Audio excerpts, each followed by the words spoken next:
এশিয়ার দুই উদীয়মান অর্থনৈতিক পরাশক্তি চীন এবং ভারতকে প্রচণ্ড চাপে রেখেছেন মার্কিন প্রেসিডেন্ট ডোনাল্ড ট্রাম্প। তবে ভারতের উপর চাপটা একটু বেশি পড়ছে। চীন নানা কায়দা কসরত করে এখন পর্যন্ত ট্রাম্পের শুল্কের পূর্ণ আঁচ তাদের গায়ে লাগতে দেয়নি।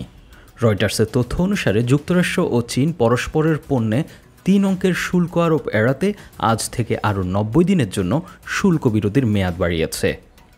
এই সিদ্ধান্তের ফলে চীনের উপর যে 145% ট্রাম্প ট্যারিফ আরোপিত হয়েছিল তা আরও 90 দিনের জন্য স্থগিত হলো।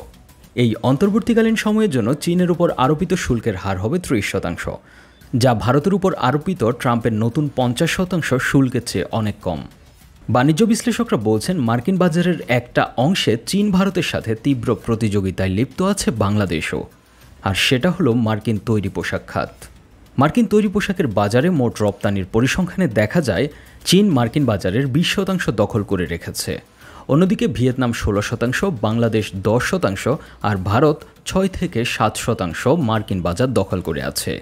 তাই চীনের উপর আরোপিত শুল্কের উচ্চ হারের সাথে ভারতের উপর আরোপিত উচ্চ হার বাংলাদেশকে ইতিমধ্যে সুবিধা দিতে শুরু করেছে, কারণ বাংলাদেশে মার্কিন পণ্যের শুল্ক হার 20%, যা আরও কমার সম্ভাবনা রয়েছে বলে জানিয়েছেন জাতীয় নিরাপত্তা উপদেষ্টা খলিলুর রহমান।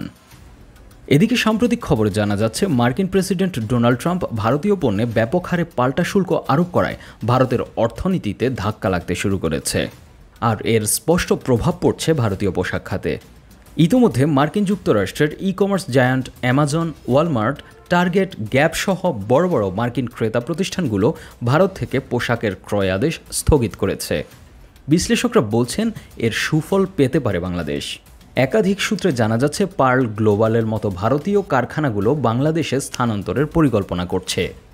অর্থনীতিবিদরা বলছেন, সম্প্রতি ট্রাম্পের 2 দফায় ভারতের পণ্যে 50% শুল্ক আরোপের ঘোষণার ফলে যুক্তরাষ্ট্রের বাজার থেকে কার্যত ছিটকে পড়েছে ভারত।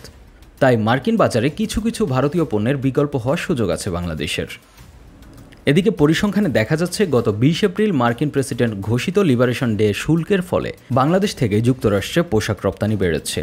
ফাইবার টু ফ্যাশনের এক প্রতিবেদনে জানা যায় গত জুন মাসের হিসেবে দেখা গিয়েছে বাংলাদেশ থেকে যুক্তরাষ্ট্রে টেক্সটাইল ও অ্যাপারেল রপ্তানি গত বছরের একই সময়ের তুলনায় 44% বৃদ্ধি পেয়েছে। ভিয়েতনামের রপ্তানি বৃদ্ধি পেয়েছে 26%, যা বাংলাদেশের জন্য আশার সঞ্চার করছে। এছাড়া চীনা বিনিয়োগকারীরা নতুন বিনিয়োগ, কারখানা ভাড়া নেওয়া এবং বিদ্যমান অবকাঠামো ব্যবহার করে বাংলাদেশে উৎপাদন শুরু করতে আগ্রহ দেখাচ্ছে। এই আশাবাদের মাঝেও বাংলাদেশকে সতর্ক থাকার পরামর্শ দিচ্ছেন বিশ্লেষকরা। তাদের আশঙ্কা, প্রতিযোগী যেসব দেশ যুক্তরাষ্ট্রে বাজার হারাবে তারা ইউরোপের বাজার হিস্যার জন্য তীব্র প্রতিযোগিতা শুরু করবে। এতে দাম কমে যাবে এবং বাংলাদেশের রপ্তানিকারকরা চাপের মুখে পড়বেন। এছাড়া মার্কিন রপ্তানি বাজার সংকুচিত হলে চীন ও ভারতের রপ্তানিকারকরা ব্যবসা টিকিয়ে রাখতে আরও ইউরোপের দিকে ঝুঁকে যাওয়ার সম্ভাবনা রয়েছে।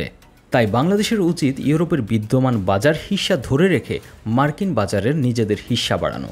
তবে আন্তর্জাতিক বিশ্লেষকরা আরও সতর্ক করে দিয়ে বলেছেন, বাংলাদেশের রপ্তানি আয় এখনও ডাচ ডিজিজে ভুগছে, তাই দ্রুত রপ্তানি পণ্যে বৈচিত্র্যায়নের উপর জোর দিচ্ছেন তারা।